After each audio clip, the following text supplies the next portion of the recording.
ನಮಸ್ಕಾರ ಎಲ್ಲರಿಗೂ.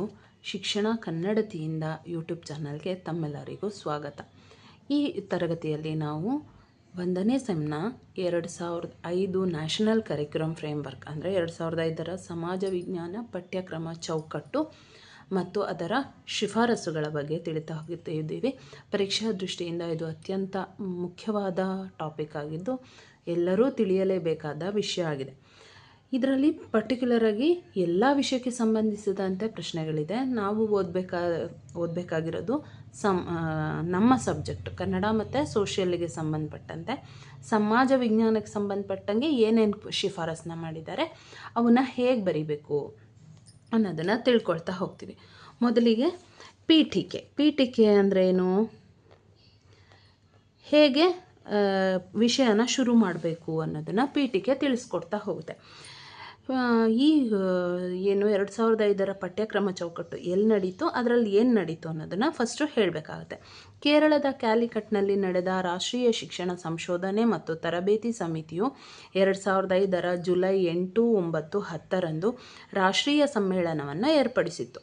ಈ ಸಮ್ಮೇಳನದಲ್ಲಿ ಪ್ರಾಥಮಿಕ, ಉನ್ನತ ಮತ್ತು ಪ್ರೌಢ ಶಿಕ್ಷಣ, ಉನ್ನತ ಶಿಕ್ಷಣದ ವಿಚಾರಗಳ ಬಗ್ಗೆ ಚರ್ಚೆ ನಡೆಸಲಾಯಿತು. ಜೊತೆಗೆ ಶಿಕ್ಷಣದ ಖಾಸಗೀಕರಣ, ಸಂಪೂರ್ಣ ಸಾಕ್ಷರತೆ, ಶಿಕ್ಷಕರ ಶಿಕ್ಷಣ ಮುಂತಾದ ವಿಷಯಗಳ ಬಗ್ಗೆಯೂ ಚಿಂತನೆ ಮತ್ತು ತೀರ್ಮಾನಗಳನ್ನು ಕೈಗೊಳ್ಳಲಾಯಿತು ಅಂತ ಹೇಳಬೇಕು. ನಂತರ ವಿಷಯ ಮಂಡನೆಗೆ ಬರಬೇಕು. ಇದಕ್ಕೂ ಮುಂಚೆ 1974ರಲ್ಲಿ ಮತ್ತು 1988ರಲ್ಲಿ ಮತ್ತು 2000ನೇ ಇಸ್ವಿಯಲ್ಲಿ NCF ಸ್ಥಾಪನೆಗೊಂಡಿದ್ದರು. NCF ಅಂದರೆ ನ್ಯಾಷನಲ್ ಕರಿಕ್ಯುಲಮ್ ಫ್ರೇಮ್ವರ್ಕ್. 2005ನೇ ವರ್ಷದಲ್ಲಿ ನಡೆದ NCF ಅತ್ಯಂತ ಪ್ರಭಾವಶಾಲಿ ಮತ್ತು ಪ್ರಖ್ಯಾತಿಯನ್ನು ಪಡೆದಿದೆ. ಇದಕ್ಕೆ ಪ್ರಮುಖ ಕಾರಣವೆಂದರೆ ಮೊದಲಿನ 3 NCFಗಳು ವಿಜ್ಞಾನ ಮತ್ತು ಗಣಿತಕ್ಕೆ ಮಾತ್ರ ಪ್ರಾಮುಖ್ಯತೆ ನೀಡಿದ್ದರೆ 2005ರ NCF ಎಲ್ಲ ಭಾಷೆ, ವಿಷಯ ಮತ್ತು ಶಿಕ್ಷಕರ ಶಿಕ್ಷಣ ಮುಂತಾದ ಎಲ್ಲ ವಿಭಾಗಗಳ ಮೇಲೂ ದೃಷ್ಟಿ ಹರಿಸಿತ್ತು. ಹಾಗಾಗಿ 2005ರ NCF ಅತ್ಯಂತ ಪ್ರಮುಖವಾದುದಾಗಿದೆ. NCERTಯು 2005ರ ರಾಷ್ಟ್ರೀಯ ಪಠ್ಯಕ್ರಮ ಚೌಕಟ್ಟು 2005ರಲ್ಲಿ ತಯಾರಿಸಿತು. ಈ ದಾಖಲೆಯು ಶಾಲಾ ಶಿಕ್ಷಣದ ಅಭ್ಯಾಸ ಪತ್ರಿಕೆ, ಪಠ್ಯಪುಸ್ತಕಗಳು ಮತ್ತು ಬೋಧನಾ ಪ್ರಯೋಗಗಳನ್ನು ಮಾಡಲಿಕ್ಕೆ ಚೌಕಟ್ಟು ಒದಗಿಸುವುದು. ಯಶ್ಪಾಲ್ ಸಮಿತಿ NCF 2000ರಲ್ಲಿ ಮಾಡಿದ ಶಿಫಾರಸುಗಳನ್ನೇ ಪರಿಗಣಿಸಿದೆ. NCF 2005ರಲ್ಲಿ ಗಣಿತ, ಭಾಷೆಗಳು, ಸಾಮಾನ್ಯ ವಿಜ್ಞಾನ ಮತ್ತು ಸಮಾಜ ವಿಜ್ಞಾನಗಳಲ್ಲಿ ಗಮನಾರ್ಹ ಬದಲಾವಣೆಗಳನ್ನು ಶಿಫಾರಸು ಮಾಡಿದೆ. ವಿದ್ಯಾರ್ಥಿಗಳ ಮೇಲಿನ ಒತ್ತಡವನ್ನು ಕಡಿಮೆ ಮಾಡುವ ಉದ್ದೇಶ ವಿದ್ಯಾರ್ಥಿಗಳ ಮೇಲಿನ ಒತ್ತಡವನ್ನು ಕಡಿಮೆಗೊಳಿಸುವುದು, ಶಿಕ್ಷಣವನ್ನು ಅತಿ ಹೆಚ್ಚು ಪ್ರಸ್ತುತ ಮತ್ತು ಅರ್ಥಪೂರ್ಣ ಮಾಡುವ ದೃಷ್ಟಿಕೋನವನ್ನು ಹೊಂದಿದೆ. NCF 2005ರ ಸಮಾಜ ವಿಜ್ಞಾನದ ಬೋಧನೆಯ ಗುರಿಗಳೇನು?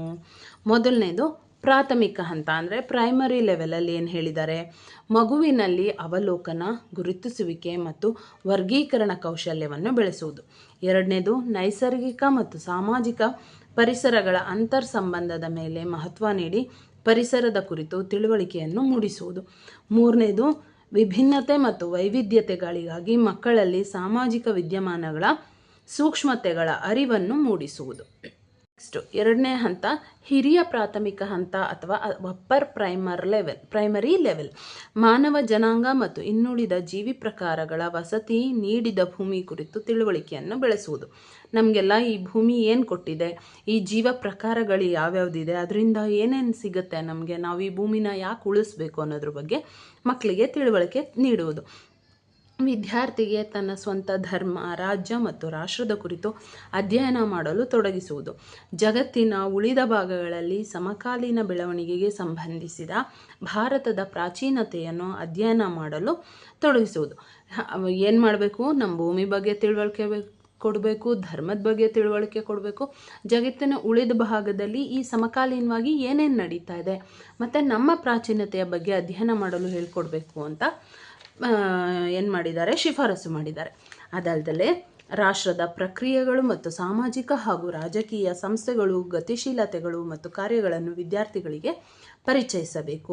ಈ ಹಂತದಲ್ಲಿ ಸಮಾಜ ವಿಜ್ಞಾನ, ವಿಜ್ಞಾನ ವಿಷಯದ ಕ್ಷೇತ್ರಗಳು, ಇತಿಹಾಸ, ಭೂಗೋಳ, ರಾಜ್ಯಶಾಸ್ತ್ರ ಮತ್ತು ಅರ್ಥಶಾಸ್ತ್ರದ ವಿಷಯಗಳನ್ನು ಪರಿಚಯಿಸಬೇಕು. ಈ ಹಂತದಲ್ಲಿ ಅದ್ರ ಜೊತೆಗೆ ನಮ್ಮ ರಾಷ್ಟ್ರ ಹೇಗೆ ನಡ್ಕೊಳ್ತಾ ಇದೆ, ಸಾಮಾಜಿಕ ಮತ್ತು ರಾಜಕೀಯ ಸಂಸ್ಥೆಗಳ ಪರಿಕಲ್ಪನೆ, ಆಮೇಲೆ ಸಮಾಜ ವಿಜ್ಞಾನ ವಿಷಯದಲ್ಲಿ ಯಾವ್ಯಾವ ಕ್ಷೇತ್ರಗಳಿದೆ, ಇತಿಹಾಸ, ಭೂಗೋಳ, ರಾಜ್ಯಶಾಸ್ತ್ರ, ಅರ್ಥಶಾಸ್ತ್ರದ ವಿವಿಧ ವಿಷಯಗಳನ್ನ ಯಾವ ಹಂತದಲ್ಲಿ, ಹಿರಿಯ ಪ್ರಾಥಮಿಕ ಹಂತದಲ್ಲೇ ಪರಿಚಯಿಸಬೇಕು ಅಂತ ಹೇಳಿಕೊಟ್ರು. ನೆಕ್ಸ್ಟು ಮೂರನೇ ಹಂತ ಯಾವುದು? ಪ್ರೌಢಶಾಲಾ ಹಂತ, ಅಂದರೆ ಸೆಕೆಂಡರಿ ಸ್ಟೇಜ್. ಆಧುನಿಕ ಮತ್ತು ಪ್ರಚಲಿತ ಭಾರತ ಮತ್ತು ಜಗತ್ತಿನ ಉಳಿದ ಭಾಗಗಳ ಉದಾಹರಣೆಗಳಿಂದ ಆರ್ಥಿಕ ಮತ್ತು ಸಾಮಾಜಿಕ ಬದಲಾವಣೆ ಮತ್ತು ವಿಕಾಸದ ಪ್ರಕ್ರಿಯೆಗಳನ್ನು ತಿಳಿದುಕೊಳ್ಳುವುದು. ಸಾಮಾಜಿಕ ಆರ್ಥಿಕ ವಿದ್ಯಮಾನಗಳು ಮತ್ತು ಸವಾಲುಗಳಾದ ಬಡತನ, ಬಾಲಕಾರ್ಮಿಕತೆ, ಅನಕ್ಷರತೆ, ಅಸಮಾನತೆಯ ವಿವಿಧ ಆಯಾಮಗಳನ್ನು ವಿಮರ್ಶಾತ್ಮಕವಾಗಿ ಪರೀಕ್ಷಿಸುವುದು. ಪ್ರಜಾಸತ್ತಾತ್ಮಕ ಮತ್ತು ಜ್ಞಾನಾತ್ಮಕ ಜಾತ್ಯತೀತ ಸಮಾಜದಲ್ಲಿ ಪ್ರಜೆಗಳ ಹಕ್ಕುಗಳು ಮತ್ತು ಜವಾಬ್ದಾರಿಗಳನ್ನು ಅರಿಯುವುದು. ಜಾಗತಿಕ ಆರ್ಥಿಕತೆ ಮತ್ತು ರಾಜಕೀಯಕ್ಕೆ ಸಂಬಂಧಿಸಿದಂತೆ ಭಾರತದಲ್ಲಾದ ಬದಲಾವಣೆ ಮತ್ತು ವಿಕಾಸದ ಪ್ರಕ್ರಿಯೆಗಳನ್ನು ತಿಳಿಸುವುದು. ವಿದ್ಯಾರ್ಥಿಗಳು ತಮ್ಮ ಪರಿಸರ ಸಂಪನ್ಮೂಲಗಳ ನ್ಯಾಯಯುತ ಸದ್ಬಳಕೆ ಮತ್ತು ನೈಸರ್ಗಿಕ ಪರಿಸರದ ಸಂರಕ್ಷಣೆಗಾಗಿ ಅವಶ್ಯಕತೆಗಾಗಿ ಸಂಬಂಧಿಸಿದಂತೆ ಸ್ಥಳೀಯ ಸಮುದಾಯಗಳ ಹಕ್ಕುಗಳನ್ನು ಪ್ರಶಂಸಿಸುವುದು. ಪ್ರೌಢಶಾಲಾ ಹಂತದ ಶಾಲಾ ಶಿಕ್ಷಣ ಕಾರ್ಯಕ್ರಮದ ಪಠ್ಯಕ್ರಮದಲ್ಲಿ ಸಮಾಜ ವಿಜ್ಞಾನಗಳು, ಇತಿಹಾಸ, ಭೂಗೋಳ, ರಾಜ್ಯಶಾಸ್ತ್ರ ಮತ್ತು ಅರ್ಥಶಾಸ್ತ್ರಗಳ ಮೂಲ ಪಾಠಗಳನ್ನು ಹೊಂದಿಸಬೇಕು ಮತ್ತು ರಾಷ್ಟ್ರದ ಸಾಮಾಜಿಕ ಆರ್ಥಿಕ ಮತ್ತು ಎದುರಿಸುತ್ತಿರುವ ಸವಾಲುಗಳನ್ನು ಆಳವಾಗಿ ತಿಳುವಳಿಕೆ ಹೊಂದಲು ವಿದ್ಯಾರ್ಥಿಗಳಿಗೆ ತೊಡಗಿಸಬೇಕು. ಅಂದರೆ ಪ್ರೌಢಶಾಲಾ ಹಂತದಲ್ಲಿ ಆಧುನಿಕ ಭಾರತ ಅಂದ್ರೇನು, ಜಗತ್ತಿನ ವಿವಿಧ ಭಾಗಗಳ ಜೊತೆ ಹೊಂದಾಣಿಕೆ ಮಾಡಬೇಕು, ಆರ್ಥಿಕ ಸಾಮಾಜಿಕ ವಿದ್ಯಮಾನಗಳ ಬಗ್ಗೆ ಅವ್ರಿಗೆ ತಿಳುವಳಿಕೆ ಬರಬೇಕು, ಪ್ರಜಾಸತ್ತಾತ್ಮಕದಲ್ಲಿ ರಾಜ್ಯದಲ್ಲಿ ಪ್ರಜೆಗಳ ಹಕ್ಕು ಮತ್ತು ಕರ್ತವ್ಯಗಳ ಬಗ್ಗೆ ಗೊತ್ತಿರಬೇಕು, ಜಾಗತಿಕ ರಾಜಕೀಯ ವಿಚಾರಗಳನ್ನು ತಿಳಿಸಿರಬೇಕು, ಪರಿಸರದ ಬಗ್ಗೆ ತಿಳ್ಕೊಂಡಿರಬೇಕು, ಮತ್ತು ರಾಜ್ಯಶಾಸ್ತ್ರ ಅರ್ಥಶಾಸ್ತ್ರಗಳ ಮೂಲ ವಿಷಯನ ತಿಳ್ಕೊಂಡಿರಬೇಕು ಅನ್ನೋದು ಇದರ ಮೂಲ ಉದ್ದೇಶ. ಪ್ರಾಥಮಿಕ ಹಂತ, ಎರಡನೇ ಹಂತ ಹಿರಿಯ ಪ್ರಾಥಮಿಕ ಹಂತ, ಮೂರನೇ ಹಂತ ಪ್ರೌಢಶಾಲಾ ಹಂತ, ನಾಲ್ಕನೇ ಹಂತ ಉನ್ನತ ಪ್ರೌಢಶಾಲಾ ಅಂತ, ಅಂದರೆ ಹೈಯರ್ ಸೆಕೆಂಡರಿ ಸ್ಟೇಜ್, ಅಂದರೆ PU ಮತ್ತು ಡಿಗ್ರಿ ಸ್ಟೇಜಸ್ಸಲ್ಲಿ ಮಕ್ಕಳು ಏನೇನನ್ನು ಕಲಿಬೇಕು ಅಂತ ಇದು ವಿಷಯಗಳನ್ನ ಹೇಳ್ತಾ ಹೋಗ್ತಾರೆ. ಎಲ್ಲ ವಿದ್ಯಾರ್ಥಿಗಳಿಗಾಗಿ ಅಧ್ಯಯನಗಳು, ಸಾಮಾನ್ಯ ಯೋಜನೆ ಮತ್ತು 10 ವರ್ಷಗಳ ಸಾಮಾನ್ಯ ಶಾಲಾ ಶಿಕ್ಷಣ ಪ್ರಸ್ತಾಪಿಸಲಾಗಿದೆ. ಉನ್ನತ ಪ್ರೌಢ ಹಂತದಲ್ಲಿ ವಿದ್ಯಾರ್ಥಿಗಳು ತಮ್ಮ ಅಗತ್ಯತೆ, ಅಭಿರುಚಿ ಮತ್ತು ಅಭಿಕ್ಷಮತೆಗನುಗುಣವಾಗಿ ವ್ಯಾಸಂಗ ಮತ್ತು ಆಯ್ಕೆಯ ಮಹತ್ವವೆಂದು ಪರಿಗಣಿಸಲಾಗಿದೆ. ವಿದ್ಯಾರ್ಥಿಗಳಿಗೆ ಸಮಾಜ ವಿಜ್ಞಾನಗಳು ಮತ್ತು ವಾಣಿಜ್ಯ ವ್ಯಾಸಂಗಗಳ ಆಯ್ಕೆ ಮಾಡಿಕೊಳ್ಳಲು ಅವಕಾಶ ಇರುತ್ತೆ. ಇಲ್ಲಿವರೆಗೂ ಇವರು ಸಾಮಾನ್ಯವಾಗಿ ಎಲ್ಲ ವಿಷಯಗಳನ್ನು ಅಭ್ಯಾಸ ಮಾಡ್ಕೊಂಬರ್ತಿರ್ತಾರೆ. ಈ ಹೈಯರ್ ಸೆಕೆಂಡರಿ ಸ್ಟೇಜಿಗೆ ಬರ್ತಿದ್ದಂಗೆ ಸಮಾಜ ವಿಜ್ಞಾನಗಳು ಬೇರೆ, ವಾಣಿಜ್ಯ ವಿಷಯಗಳು ಬೇರೆ, ವಿಜ್ಞಾನ ವಿಷಯಗಳು ಬೇರೆ ಅಂತ ಆಯ್ಕೆ ಮಾಡ್ಕೊಳ್ಳೋಕ್ಕೆ ಅವಕಾಶ ಇರುತ್ತೆ. ವಿಷಯಗಳು ಮತ್ತು ಕೋರ್ಸುಗಳನ್ನು ಪ್ರತ್ಯೇಕ ಸ್ಟ್ರೀಮ್ಗಳನ್ನಾಗಿ ಬೇರ್ಪಡಿಸಬಾರದು. ಕೋರ್ಸ್ ಬೇರೆ, ವಿಷಯ ಬೇರೆ, ಆದರೆ ಇದನ್ನು ಸ್ಟ್ರೀಮ್ಗಳಾಗಿ ಮಾಡಬಾರ್ದು ಅಂತ ಹೇಳ್ತಾರೆ. ಆದರೆ ವಿಷಯಗಳ ಗುಂಪಿನಲ್ಲಿನ ಕೋರ್ಸು ಹಾಗೂ ವಿಷಯಗಳನ್ನು ವಿದ್ಯಾರ್ಥಿಗಳು ತಮ್ಮ ಅಗತ್ಯತೆ, ಅಭಿರುಚಿ ಮತ್ತು ಅಭಿಕ್ಷಮತೆಗೆ ಅನುಗುಣವಾಗಿ ಆಯ್ಕೆ ಮಾಡಿಕೊಳ್ಳಲು ಅವಕಾಶ ನೀಡಬೇಕು. ಇಲ್ಲಿ ಕೋರ್ಸನ್ನ ಬೇರೆ ಬೇರೆ ಮಾಡಬಾರ್ದು, ಅವರ ಆಯ್ಕೆ ಮತ್ತು ಅಗತ್ಯತೆಗೆ ಅನುಗುಣವಾಗಿ ವಿದ್ಯಾರ್ಥಿಗಳೇ ಆಯ್ಕೆ ಮಾಡ್ಕೊಳ್ಳೋಕ್ಕೆ ಅವಕಾಶ ಕೊಡಬೇಕು ಅಂತ ಹೇಳ್ತಾರೆ. ಈ ಹಂತದಲ್ಲಿ ಸಮಾಜ ವಿಜ್ಞಾನ ಮತ್ತು ಮನೋವಿಜ್ಞಾನಗಳನ್ನು ಒಳಗೊಂಡಿದೆ. ವಾಣಿಜ್ಯ ಶಾಸ್ತ್ರವು ವ್ಯಾಪಾರ, ಅಧ್ಯಯನಗಳು ಮತ್ತು ಲೆಕ್ಕಶಾಸ್ತ್ರಗಳನ್ನು ಒಳಗೊಂಡಿರಬೇಕು. ಈ ಹಂತದಲ್ಲಿ ಸಮಾಜ ವಿಜ್ಞಾನದಲ್ಲಿ ಮನೋವಿಜ್ಞಾನನೂ ಸೇರಿಸ್ಬೋದು, ಆದರೆ ವಾಣಿಜ್ಯ ಶಾಸ್ತ್ರದಲ್ಲಿ ಲೆಕ್ಕಶಾಸ್ತ್ರ ಮತ್ತು ವ್ಯಾಪಾರ ಅಧ್ಯಯನಗಳನ್ನು ಮಾತ್ರ ಹೇಳಬೇಕು ಅಂತ ಹೇಳುತ್ತೆ. ಇದರ ಮೂಲ ಉದ್ದೇಶಗಳೇನು, ಈ ಸಮಾಜ ವಿಜ್ಞಾನ ಕೋರ್ಸ್ನ ಸೇರಿಸೋದ್ರ ಉದ್ದೇಶಗಳೇನು ಅನ್ನೋದನ್ನು ಮುಂದೆ ಹೇಳ್ತಾ ಹೋಗ್ತಾರೆ, ನಾವು ನೋಡ್ತಾ ಹೋಗೋಣ. ಉನ್ನತ ಮತ್ತು ಪ್ರೌಢ ಮಾಧ್ಯಮಿಕ ಹಂತದಲ್ಲಿ ಸಮಾಜ ವಿಜ್ಞಾನಗಳ ಕೋರ್ಸಿನ ಉದ್ದೇಶಗಳು. ಮೊದಲನೇದು, ವಿದ್ಯಾರ್ಥಿಗಳು ತಮ್ಮ ಆಸಕ್ತಿ ಮತ್ತು ಅಭಿಕ್ಷಮತೆಗೆ ಅನುಗುಣವಾಗಿ ಸಮಂಜಸವಾದ ವಿಶ್ವವಿದ್ಯಾನಿಲಯದ ಕೋರ್ಸುಗಳು ಮತ್ತು ವೃತ್ತಿಗಳನ್ನು ಆಯ್ಕೆ ಮಾಡಿಕೊಳ್ಳಲು ಸಹಾಯ ಮಾಡುವುದು. ಇಲ್ಲಿ ವಿದ್ಯಾರ್ಥಿಗಳ ಆಯ್ಕೆಗೆ ಹೆಚ್ಚಿನ ಏನು ಕೊಟ್ಟಿದ್ದಾರೆ, ಒತ್ತು ನೀಡಲಾಗಿದೆ. ಎರಡನೇದು, ವಿವಿಧ ವಿಷಯಗಳಲ್ಲಿ ಜ್ಞಾನದ ಉನ್ನತ ಮಟ್ಟಗಳನ್ನು ಅನುಸಂಧಾನಗೊಳಿಸಲು ಅವರಿಗೆ ಪ್ರೋತ್ಸಾಹಿಸುವುದು. ಮೂರನೇದು, ನಾಳಿನ ಪ್ರಜೆಗಳಲ್ಲಿ ಸಮಸ್ಯಾ ಪರಿಹಾರ ಮತ್ತು ಸಾಮರಸ್ಯಗಳನ್ನು, ಸೃಜನಾತ್ಮಕ ಚಿಂತನೆಯನ್ನು ಪ್ರೋತ್ಸಾಹಿಸುವುದಕ್ಕೋಸ್ಕರ ಇದನ್ನು ಮಾಡಲಾಗಿದೆ ಅಂತ ಹೇಳ್ತಾರೆ. 4ನೇದು ನಿರ್ದಿಷ್ಟ ವಿಷಯದಲ್ಲಿ ದತ್ತಾಂಶಗಳನ್ನು ಸಂಗ್ರಹಿಸುವುದು, ಸಂಸ್ಕರಿಸುವುದು ಮತ್ತು ಮಾಹಿತಿ ಸಂಗ್ರಹಿಸುವ ವಿವಿಧ ಮಾರ್ಗಗಳನ್ನು ವಿದ್ಯಾರ್ಥಿಗಳಿಗೆ ಪರಿಚಯಿಸುವುದು. ಬೋಧನಾ ವಿಧಾನಗಳ ಮಾರ್ಗಗಳು, ಕ್ರಮಗಳು ಮತ್ತು ಸಂಪನ್ಮೂಲಗಳನ್ನು ತಿಳಿಸುವುದು ಅಂತ ಹೇಳ್ತಾರೆ. 5ನೇದು ಸಮಾಜ ವಿಜ್ಞಾನ ಬೋಧನೆಗೆ ಸೃಜನಾತ್ಮಕ, ಸೌಂದರ್ಯಾತ್ಮಕತೆ, ವಿಮರ್ಶಾತ್ಮಕ ಮುನ್ನೋಟವನ್ನು ಉತ್ತೇಜಿಸುವ ಬೋಧನಾ ಪದ್ಧತಿಯನ್ನು ಅನ್ವಯಿಸಬೇಕು. 6ನೇದು ಭೂತ ಮತ್ತು ವರ್ತಮಾನದ ನಡುವೆ ಸಂಬಂಧಗಳನ್ನು ಕಲ್ಪಿಸುವ ಸಾಮರ್ಥ್ಯ, ಸಮಾಜದಲ್ಲಿ ಆಗುತ್ತಿರುವ ಬದಲಾವಣೆಗಳನ್ನು ಅರಿತುಕೊಳ್ಳುವ ಸಾಮರ್ಥ್ಯವನ್ನು ಬೆಳೆಸುವುದು. 7ನೇದು ಸಮಸ್ಯೆ ಪರಿಹಾರ, ನಾಟಕೀಕರಣ ಮತ್ತು ಪಾತ್ರ ನಿರ್ವಹಣೆ ಮೊದಲಾದ ತಂತ್ರಗಳನ್ನು ಬೋಧನೆಯಲ್ಲಿ ಅಳವಡಿಸಿಕೊಳ್ಳಬೇಕು. 8ನೇದು ಬೋಧನೆಗೆ ಸರ್ವೋತ್ತಮ ಸಂಪನ್ಮೂಲಗಳಾದ ದೃಕ್ ಶ್ರವಣ ಸಾಮಗ್ರಿಗಳಾದ ಛಾಯಾಚಿತ್ರಗಳು, ಚಾರ್ಟುಗಳು ಮತ್ತು ನಕ್ಷೆಗಳನ್ನು, ಪ್ರಾಚ್ಯಶಾಸ್ತ್ರದ ನೈಜ ಮಾದರಿಗಳನ್ನು, ಸಂಸ್ಕೃತಿಯ ಸಾಮಗ್ರಿಗಳನ್ನು ಬಳಸುವುದು. 9ನೇದು ಸಮಾಜ ವಿಜ್ಞಾನದ ಬೋಧನೆಯನ್ನು ಕೇವಲ ಉಪನ್ಯಾಸ ಪದ್ಧತಿಯಿಂದ ಮಾಡದೆ ಚರ್ಚಾಕೂಟ, ಚರ್ಚೆಗಳು, ವಿಚಾರ ಸಂಕಿರಣ ಮೊದಲಾದ ಸಾಮಾಜೀಕೃತ ತಂತ್ರಗಳನ್ನು ಬಳಸಿಕೊಂಡು ಮಾಡಬೇಕು. ಇದರಿಂದ ಬೋಧನೆ ಮತ್ತು ಕಲಿಕಾ ಪ್ರಕ್ರಿಯೆಯು ಸಜೀವವಾಗುತ್ತದೆ, ಅಲ್ಲದೆ ನೈಜತೆಯನ್ನು ಹೊಂದುತ್ತದೆ.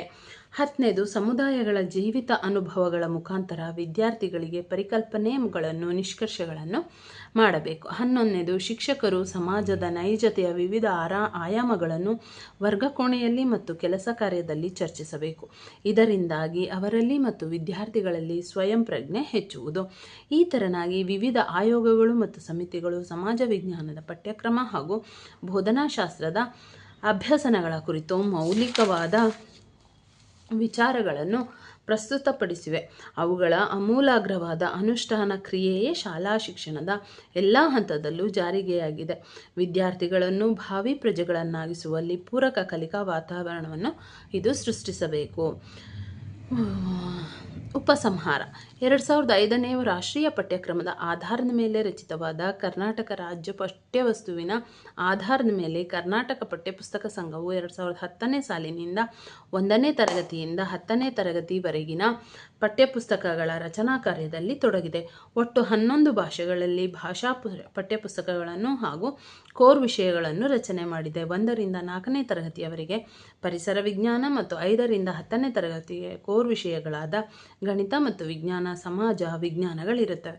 ಅಂದರೆ ಪ್ರಾಥಮಿಕ ಹಂತದಲ್ಲಿ ಮತ್ತು ಹಿರಿಯ ಪ್ರಾಥಮಿಕ ಹಂತದಲ್ಲಿ ಈ ಬದಲಾವಣೆಯನ್ನು ಆಗಲೇ ತಂದಿದ್ದಾರೆ, ಅದನ್ನು ಬಳಸ್ತಾ ಇದ್ದಾರೆ ಅಂತ ಹೇಳೋಕ್ಕಾಗುತ್ತೆ. ಇದಿಷ್ಟು 2005ರ NCFನ ಸಮಾಜ ವಿಜ್ಞಾನ ವಿಷಯಕ್ಕೆ ಸಂಬಂಧಿಸಿದಂತೆ ಶಿಫಾರಸುಗಳು. ಹಾಗಿದ್ರೆ ಇದರ ವೈಶಿಷ್ಟ್ಯಗಳೇನು ಅಂತ ಕೇಳ್ತಾರೆ. 5 ಅಂಕದ ಪ್ರಶ್ನೆ. ಅದನ್ನು ಈಗ ಹೇಳ್ತಾ ಹೋಗೋಣ. 2005ರ ರಾಷ್ಟ್ರೀಯ ಪಠ್ಯಕ್ರಮ ಚೌಕಟ್ಟಿನ ವೈಶಿಷ್ಟ್ಯಗಳು. ಇದು 5 ಮಾರ್ಕ್ಸ್ಗೆ ಬರುವಂಥ ಪ್ರಶ್ನೆ.